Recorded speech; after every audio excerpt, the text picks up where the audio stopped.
de corrupción, ya que hablaba de este asunto y bueno, pues que está ligado. Pero bueno, en un asunto aparte, todo este entramado de investigación que se está haciendo por parte de la revisión de la UIF y de la denuncia que hay en la Fiscalía General de la República en torno a Enrique Peña Nieto, este asunto de todas estas redes que pudo tejer antes de dejar la presidencia de la República y que bueno, pues también deja ver todo este entramado, pues las estrategias, las maneras en las que personas con altos cargos, en este caso el presidente, el expresidente Peña Nieto, que generó toda esta red alrededor con personas a las que utilizaba de alguna manera o de las que se servía con un perfil o un cargo más bajo. En este caso, bueno, pues de acuerdo también a una investigación que tiene que ver con, que hizo Proceso y que tiene que ver con este entramado, pues es que mucho apunta al perfil de María Isabel Barroso, conocida como Maribel, quien, bueno, pues se desempeñaba como asistente y también administradora personal de Peña Nieto, y en torno a esta figura toda la red que se tejió con sus propios familiares, con sus propios allegados,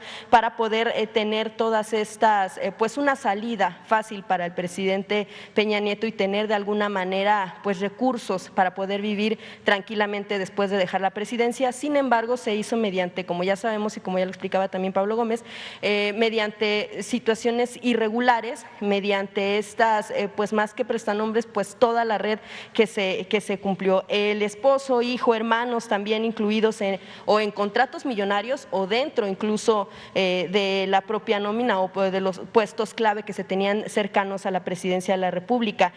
Pues toda esta red que se desempeñaba además de la mano con empresarios que se hacían o se valían de incluso medios, en este caso radiodifusoras, y que de alguna manera fueron la forma, la estrategia de Peña Nieto de tener todas estas facilidades al dejar la presidencia de la República. Como sabemos, está la investigación, pero preguntarle, presidente, desde ahora su cargo, pues esta manera, ¿cómo considera y cómo ve usted esta manera de expresidentes? En este caso hablamos solo de Peña Nieto, pero también hay otros casos como el de Fox, que tenía también personas cercanas a él que se dedicaban a las relaciones públicas y que también de alguna manera con cuestiones irregulares pues tenían pues esta manera de salir avante después de la presidencia. Si bien no tienen una pensión que se les fue quitada, sí tienen esta manera de haber salido sin ningún problema. ¿Usted cómo observa que se hayan valido de estas personas que tienen cargos menores y que pudieran ser menores, pero que en realidad eran las que podían mover todas estas redes para al final beneficiarse ellas, pero también a estos altos mandos en el caso de Peña Nieto? Bueno, ya hemos hablado bastante sobre estos asuntos. Yo he escrito y he presentado pruebas del saqueo que se llevó a cabo durante todo el periodo neoliberal. Estamos hablando de no el robo del siglo, sino el robo de 5 siglos, cuando menos. Desde la independencia, no, desde la llegada de los invasores, aunque ya hemos hablado que empezaron a robar desde que se repartieron el tesoro de Moctezuma, los soldados de Cortés. Se quejaba Bernal Díaz del Castillo, que participó en la invasión, de que cada vez era menos el dinero, y cuando lo repartieron, cuando lo repartió Cortés, ya era muy poco. Eso está escrito en la historia verdadera de la Nueva España. O sea, ahí empezó el saqueo. Estamos hablando de el México colonial. Luego no cambió mucho con el México independiente, siguió imperando la corrupción. Hemos hablado bastante de eso. Y en especial, en 5 siglos, 500 años, nunca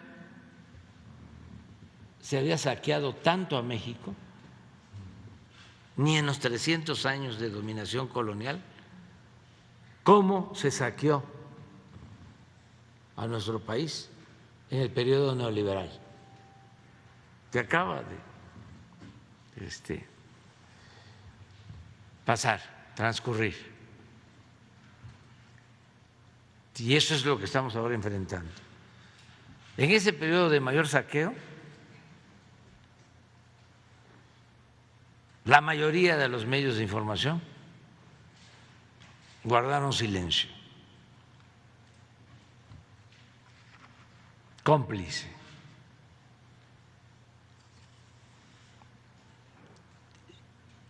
Y lo mismo los intelectuales orgánicos. Por eso fue que triunfó nuestro movimiento, porque nosotros, antes que nadie, dejamos de manifiesto que el principal problema de México era la corrupción.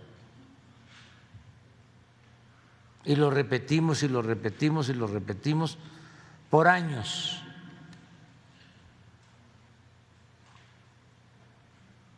Cuando era un tema vedado, prohibido, no estaba la palabra corrupción, no aparecía ni siquiera en el discurso. Entonces, sostuvimos siempre que la corrupción era la causa principal de la desigualdad económica y social en nuestro país y que había que cortarla de tajo. Y eso es lo que estamos haciendo. Pero al mismo tiempo planteamos que no queríamos actos espectaculares a los que nos tenían acostumbrados los medios de información, al sensacionalismo. Y eso lo aprovechaban los políticos corruptos para dar la nota. Ya cayó la quina. Imagínense cómo se vendió el proceso, como pan caliente.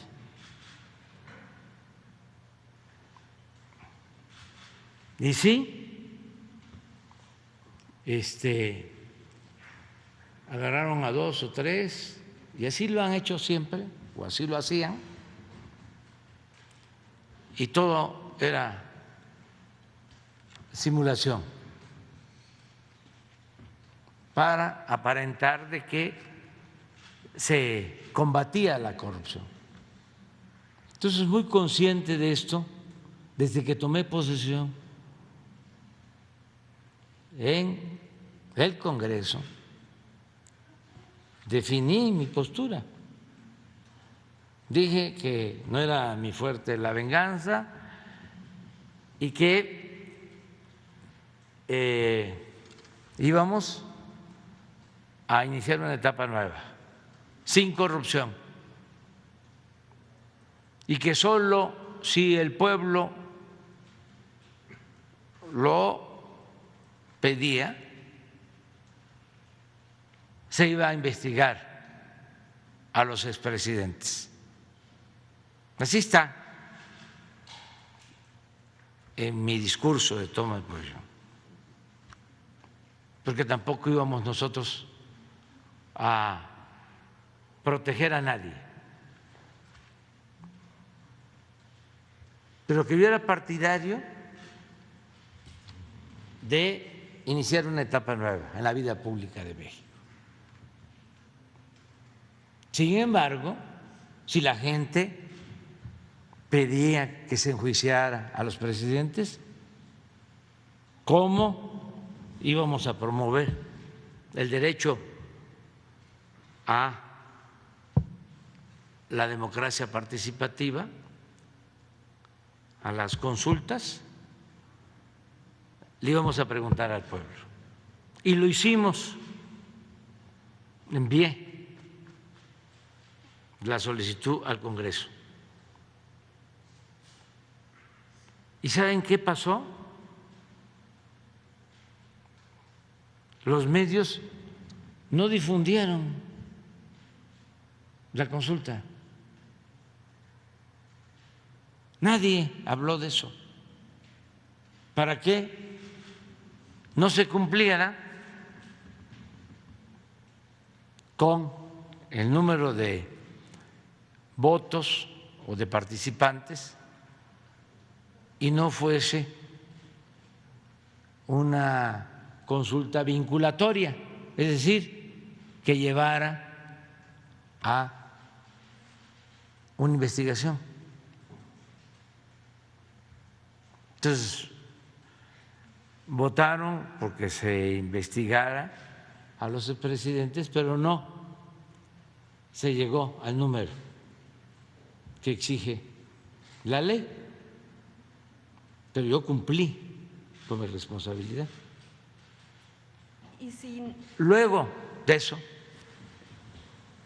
aparecen otras denuncias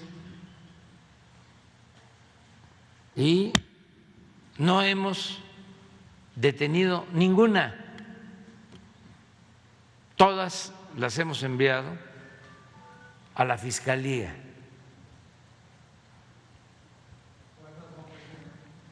Las que nos explicó aquí Pablo Gómez y las que puede dar a conocer la Fiscalía, que no creo que tenga ningún problema en informar cuántas denuncias existen en contra de los expresidentes y cuál es el estado que guardan estas denuncias. Sí, porque si no se tratara, por ejemplo, de un asunto sí de venganza, como lo menciona, sino de justicia, y a lo mejor no de poner la justicia en manos de consulta, la Fiscalía estaría caminando entonces con estas investigaciones, ¿no? Sí, porque les corresponde, pero ya no es un asunto que tenga que ver con el Ejecutivo, con el presidente. Yo no estoy promoviendo esas denuncias. Existen, si hay pruebas, la Fiscalía, que es autónoma, va a actuar, los jueces. Yo lo que creo es que es justicia también la no repetición. Yo creo en dos cosas. Una, en estigmatizar a los corruptos, porque el peor de los males era que robaban y ni siquiera perdían su prestigio.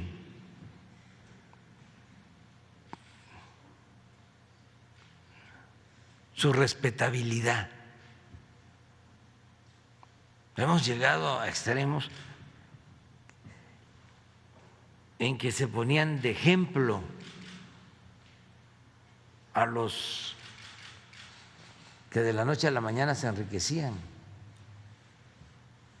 No en todos los casos, pero se llegaba a decir: estudia, hijo, para que cuando seas grande seas como don fulano, un reverendo ladrón,